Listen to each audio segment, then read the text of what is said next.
Hello everyone, Neve here, and today I'm gonna attempt to start a tarot tag, and I don't know if this will even work or if it'll be any good, but I don't know. I had this idea, so I thought I'd go with it, and I'm going to call it hashtag tarotmychart.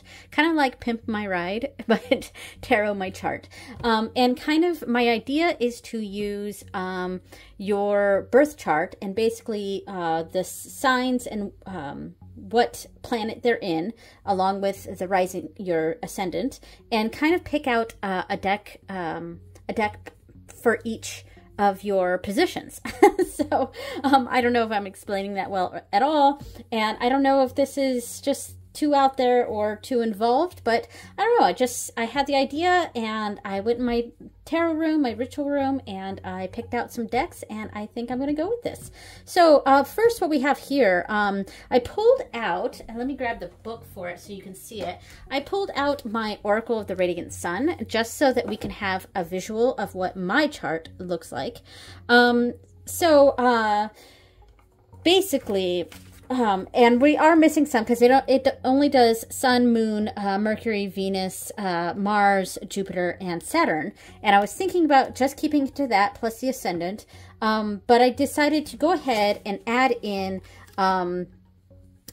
Uranus, Neptune, and your rising sign. And I got some keywords here for each of these planets and what they sort of represent. And, you know, in my it's more my understanding, plus, you know, some help from Google here, there. I went on like Cafe Astrology, and I, you know, checked Wikipedia, things like that, just to kind of get some general ideas of what people might, what keywords we might associate with each position. So you're welcome to change the keywords if those positions, if those planets mean something different to you, if the signs mean something different to you, yeah, whatever. So, yeah, so for each one of these, like my sun is in Libra, my moon is in Capricorn, my Mercury is in Libra, Venus is in Scorpio, Mars is in Sagittarius, Jupiter is in Capricorn, and Saturn is in Scorpio.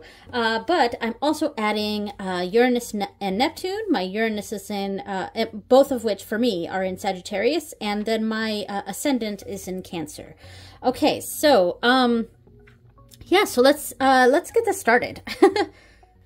Okay, first up, we have the sun. And as I said, my sun is in Libra. My birthday is October 1st. So yeah, and so the sun kind of represents, the keywords I have for it are the ego, the self.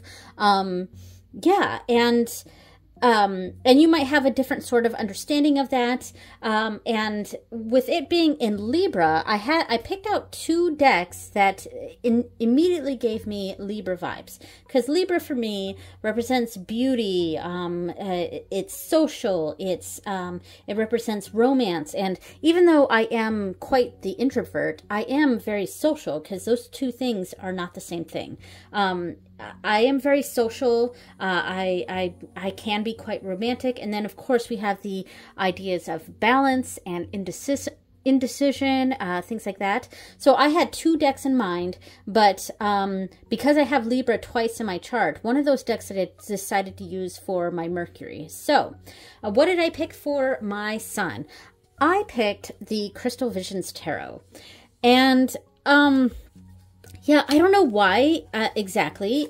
This is a very, very girly deck, for sure. And I guess I could have also picked my Sailor Moon tarot deck, my Moon Crystal Tarot, and both of which I actually use for romance readings, love, things like that. And I don't know, I think the love aspect that a lot of people associate with Libra has always been something I've sort of resonated with. I don't know that I would necessarily call myself a romantic, because I can sometimes find doing romantic things can be a little cheesy. I like genuine romance, you know, something that's very, you know, genuine and not necessarily performative. Yeah, so I am romantic, but it's I don't know. It's less about shows of romanticism and more about the general feeling and the idea of love being in love, you know. And I think that is definitely me. I love the idea of being in love. I love being in love. You know, I've been married for 20 years, but you know, yeah. So and plus, and there's something about this deck that I think feels very romantic. And I think that's the main thing that I was tapping into. And there's a beauty sense with Libra. A sort of caring about, you know, your appearance. Not necessarily what other people think, because that's not so much me. It's more that I have, you know, my husband likes to say that I have a style. I have a style that fits me. I do very much beat to my own drum, but I am, as he would say, quite stylish. You know, I tend to stand out in a crowd, even though I'm really tiny. But I have a very unique style to myself that, I don't know, I feel like that's very Libra to me. And this deck, I think, you know, it really taps into that ultra girly part of Libra in my mind. And yeah, and it's got that little girl fantasy sort of element to it. Yeah, so that is my pick for my sun, and that is Libra. And I chose the Crystal Visions Tarot. All right, so now we have my moon, and my moon is in Capricorn, and I have to be honest, I feel very connected to my moon sign. So the moon is all about our emotions, and how we handle emotions and how we process them and how we show our emotions. You know, I've mentioned before on my channel that I can often be a bit, uncomfortable, I guess, with my emotions, but more specifically, I think I'm uncomfortable with other people's emotions. I definitely would not describe myself as an empath. I would say that I have a level of sympathy and, you know, I have empathy, of course, but I would say that I kind of say that my empathy is more on a macro scale than it is a micro scale. I'm not sure if that makes sense, but it makes sense in my head. And the keyword here is practicality. And I think that's very indicative of how I view emotions in general. I think of them in a practical sense, in a realistic sense, and I am generally cool-headed. However, I've mentioned this before on my channel, but I can be very emotional with certain people.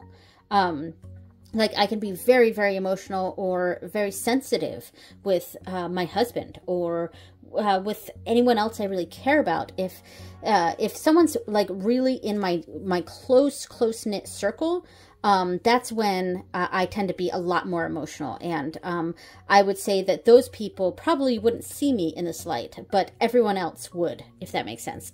So that is my moon is in Capricorn. The keywords I wrote down for this are practical, realistic, and cool-headed. So the deck that I chose for this, I chose a very practical deck, and I've shown this on my channel a gajillion times, but this is my Book of Shadows So Below deck.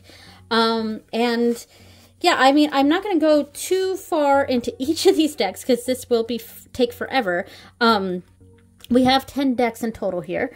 But I would say this is probably one of my most practical decks. It's very cool, even-keeled, and it just, for me, this deck, it has that element of spirituality, but it's so rooted in the real world. We're seeing real people here, in a sense. I mean, they are illustrations, but like they're all witches or pagans or people in that sort of community, but it's like this deck is talking about their mundane lives, and there are aspects of their spiritual practice in here, but it is their mundane lives. And so I felt like this deck does a really good job at being that moon in Capricorn energy. All right, so that is my moon in Capricorn, and that is the Book of Shadows, So Below. Okay, so for Mercury, my Mercury is in Libra. And so Mercury is all about communication, intellect, those sorts of feelings, those sorts of aspects, I think is what the word I was looking for. Aspects of your life and your person. It's how you communicate, how you think. And my Mercury being in Libra, this is where I really tapped into that element of diplomacy, tactfulness that Libras can have, and a sense of compromise. And diplomacy was the main one I was thinking of. But this is really where I was seeing that balance energy really being shown here. Just kind of towing this line of keeping things smooth and seeing all sides of a situation and making sure they all come together. And I think that's a lot of what Mercury in Libra is. Yeah, of course we have some negatives of that too, but the keyword here they have as influence, which I sort of see. The Libra in Mercury is able to have a level of influence, and I think what I'm trying to say is that they're convincing. And they can be quite convincing. And if I think about my Mercury in Libra and how I come off as to others, a lot of times people will come to me for not advice on their life or anything like that, but like for practical matters. They will come to me asking for advice on things and how they should do X, Y, and Z. And for some reason, I can sometimes give off this air of knowing what I'm talking about, even though I often don't.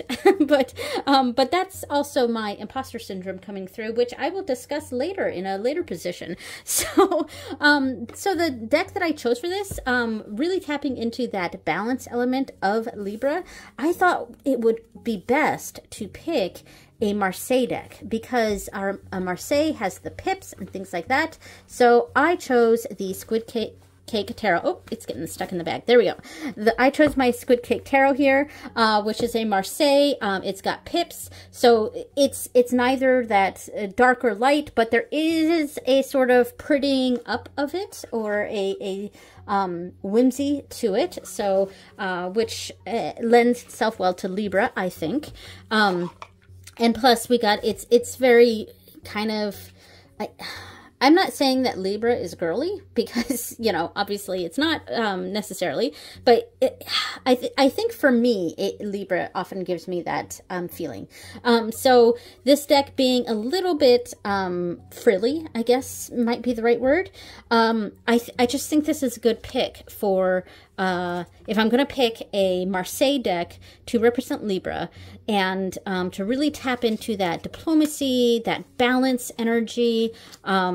It's neither good nor, like, it's neither dark or light. It's very much towing that line, very seeing every aspect and sort of objectively bringing it together. I just think the Squid Cake Tarot does a very good job at that. So, yeah, so this is my idea of what Libra and Mercury would be. So, all right, so that is Libra and Mercury, and my pick was the Squid Cake Tarot. There we go. Okay, we're out. Honestly, one of my favorite positions. This is Venus, and my Venus is in Scorpio, and it says secrets, things like that. But what my keywords for, oops, sorry, bumped the camera.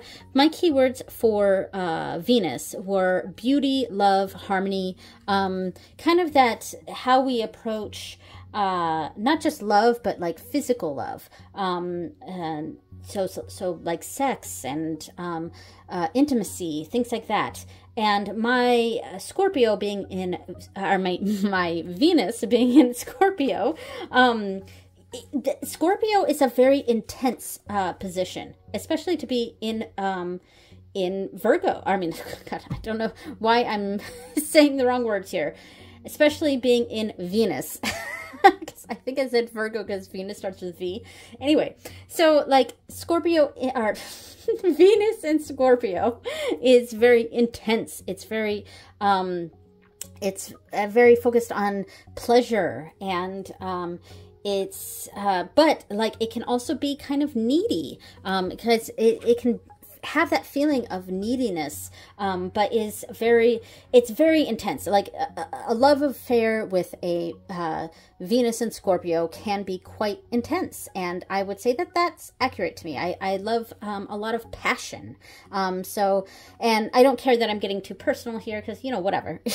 We're all adults, or most of us anyway. So what deck that I choose for my Venus in Scorpio, now that I can speak properly, I chose my Pulp Tarot, because this, I feel, is kind of my sexiest deck. And I don't know, there's something about Venus in Scorpio that gives me a very strong, like, sexual vibe, a very sexy vibe. And I don't know, maybe that's just how I feel about myself, which is a good thing. I mean, we all want to feel that way, I think, or most of us anyway. I don't want to speak for everyone. So yeah, I chose my Pulp Tarot, because I feel like this, of all the decks that I have, there's something about this deck that feels sexy to me. And this was quite a surprise for me when I got this, because I wasn't intending to use this deck as a sort of deck for intimacy or pleasure or sex, things like that. But it kind of just sort of turned this way. And I think it's because there's a lot of that sort of pin-up quality to this deck. I mean, here we go. Because of the, look at this one, fantastic. Because of the nature of pulp fiction, not the movie, I mean the genre, the media of pulp fiction it taps into that sort of pin-up sort of ideal here. And so there was something about this that felt very sexy to me when I got it in. And so when I was finding a deck to represent a Venus in Scorpio, I don't know, this seemed right to me. So yeah, so that is my Venus in Scorpio, and I chose the Pulp Tarot. Okay, so next up we have Mars, which I feel represents our energy, our passions, the physical. This is a very physical imagery here.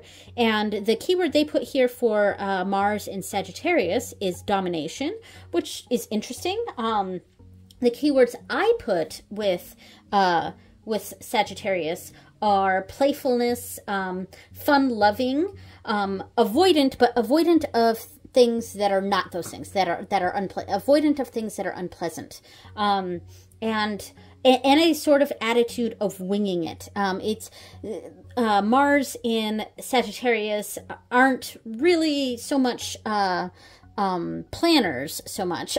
they're doers. They do things. And there's an idea of Sagittarius and Mars as being those that they are doers, but they will often start things and never finish. And so there is an element of being unreliable if we're going to talk about some of the negatives of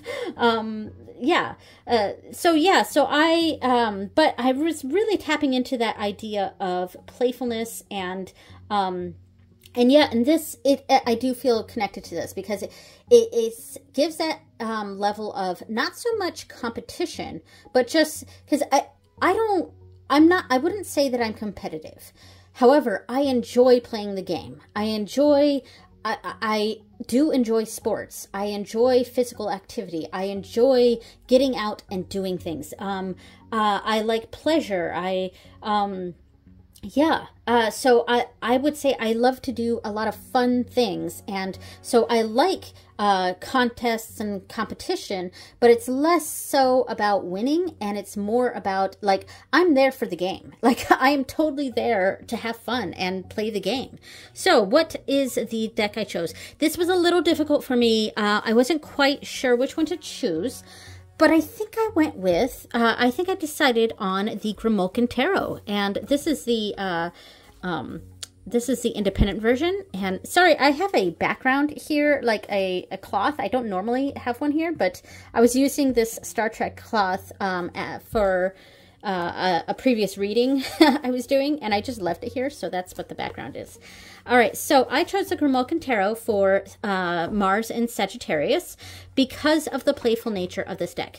And I could have chosen, say, the Barkana Tarot, which is definitely very playful and very kind of childlike, honestly, which Sagittarius in Mars, or Mars in Sagittarius, does give me that sort of childlike feeling as well.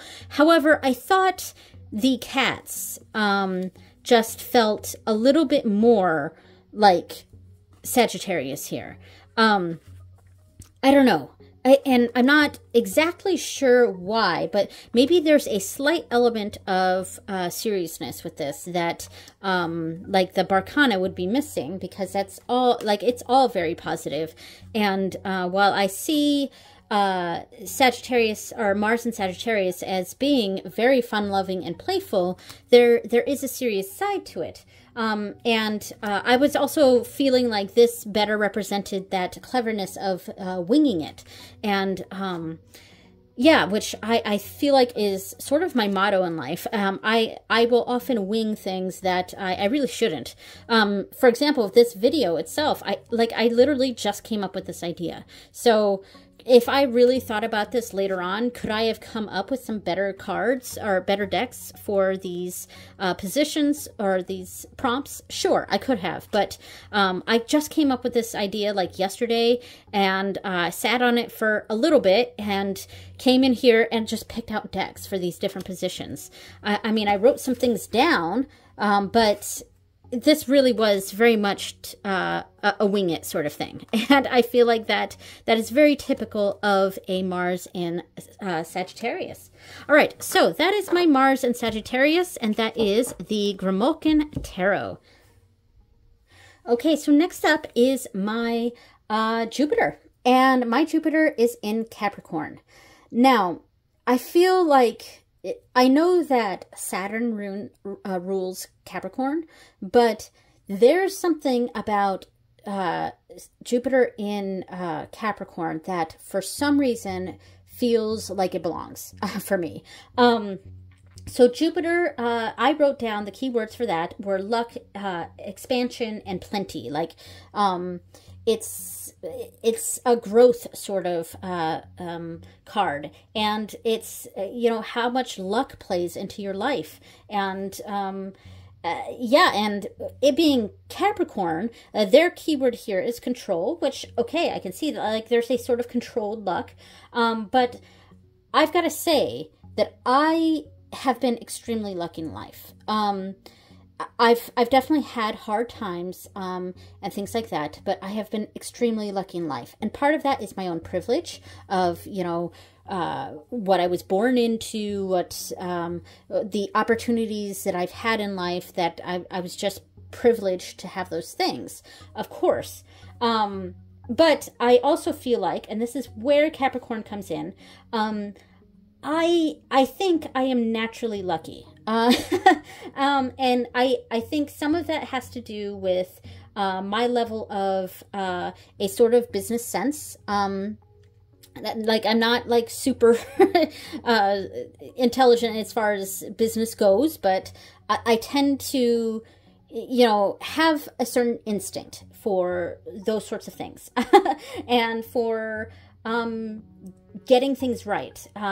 And you know what it makes me think of? I have a friend from high school that she kind of like when we're hanging out sometimes, she'll get a little exasperated because I am often just naturally good at things. And I don't know why. It's just I'm naturally able to pick things up.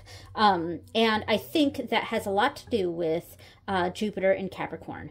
So they're naturally lucky, they're resourceful, and there's a keyword here I wrote down. Oh, streamlined. Yeah, streamlined.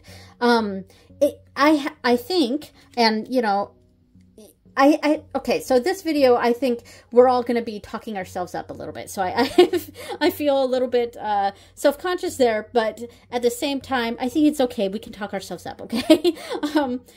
I think I have a pretty good handle on making things concise and bringing things together. Not so much in communication, but like my speaking, of course. So being on camera can be a little bit difficult for me sometimes, obviously, but I still end up doing it. So Jupiter in Capricorn. And this took me a little bit to pick out a deck, but I think I picked out the Green Glyphs Tarot. And I am trying to stick with tarot with this, but of course, if you do this tag, you are welcome to use Lenormand, Oracle, whatever you want. This is not just tarot, but for the sake of my video, I did want to try to stick with tarot, so I'm going to grab the Green Glyphs, Green Glyphs Tarot. So there is something very... I think the term streamlined seemed appropriate for this to me. It's stripping it down to its bare bones. There's not a lot going on with this. And the fact that there's that green having to do with luck and things like that. I don't know. This deck seemed right for a Jupiter in Capricorn. Yeah, so, and it's also like that practical element of Capricorn. That was a key word for the moon in Capricorn, but Capricorns tend to be very, Capricorn placements tend to have a strong level of practicality. So that is my pick for Jupiter, and I chose the Green Glyphs Tarot. Okay, so we are on Saturn. My Saturn is in Scorpio, as you can see. Now, it says inheritance here. Interesting. It's like kind of their interpretation of this is what sorts of things we have inherited from our past, from our families, and things like that. Now, the keywords I wrote for Saturn were hard work, tenacity, productivity. It's our approach to those sorts of aspects of our lives, of how hard we work, our tenacity, our productivity, things like that. That's Saturn energy for me. Now the keywords for Scorpio in are Saturn in Scorpio. I have limitations. Yeah, and I'm trying to, like, my eyes are, I'm not wearing my glasses. So, limitations based on fear. So, there's an element of, you know, things that hold us back from, you know, pushing forward or doing the hard work or going for something. But there's also a level of persistence. So there's this level of fear as far as Saturn in Scorpio goes. But there's a perseverance to it. Like, even if I know that, or even if I worry that I'm not going to be able to do something. And this is also where I was thinking that imposter syndrome that I often have comes from, is my Saturn in Scorpio. Yeah, so, and it quite possibly had something to do with, you know, what I experienced, what I got from my family, my upbringing, things like that, what I have inherited, this level of fear of taking certain chances or limiting myself because of that fear of the unknown. All right, so what did I choose for this? I chose, this was an interesting pick for me. I chose the Wild Unknown Tarot. And I don't know. I think part of the reason I chose this, it's very bare bones. I think, you know, it's not, we all know what the Wild Unknown looks like. It's really nice artwork. This is a deck I never really fully connected to. I still have it. I still try to connect with it. I still persevere. So that's maybe part of why I chose this deck. I still want to keep trying with this deck. But there's a level of disconnect that I have with this, and maybe there's a level of fear with this deck. There's something there, it is the Wild Unknown, you know, so and this deck does give me some Scorpio sort of vibes, so yeah, there's something about this, and the fact that a lot of it is black and white and with pops of color. Yeah, so it does, like, this position, I feel like it's a bit more, I have a more shadowy interpretation of this position of Saturn in Scorpio.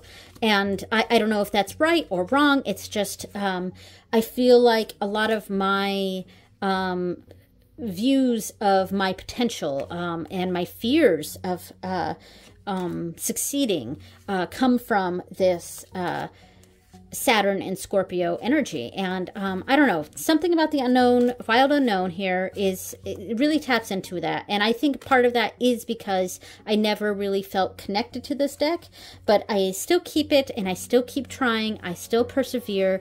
Yeah, so that is my Saturn in Scorpio, and I chose the Wild Unknown Tarot. I'm bumping the camera like crazy, but the Wild Unknown Tarot. Okay, so I don't have any more of the cards from the Oracle of the Radiant Sun because they only go up to Saturn. But I am going to go ahead and do Uranus, Neptune, and my Ascendant. And you are welcome to do any of these. Like, you don't have to do all 10. You can do Sun through Saturn and leave it at that. Or you can just do Sun, Moon, and Rising. You know, whatever you're comfortable with. So, my Uranus. My Uranus is in Sagittarius. So, the keywords I have for this, for Uranus, are our relationship with society. It's kind of how we fit ourselves in the world, and our view of society, our relationship with society. And of course, these are my sort of understandings of these planets and positions. If you have a different understanding, definitely do your understanding of these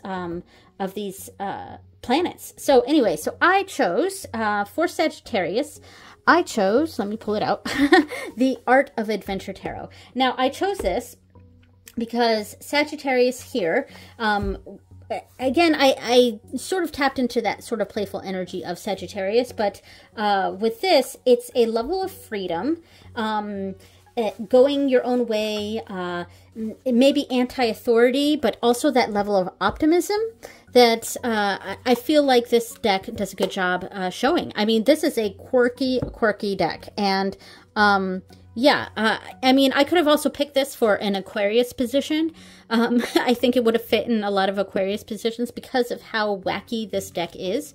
But in this particular position, Uranus in Sagittarius, this sort of going against expectations, but still somehow working, still somehow fitting and making it work.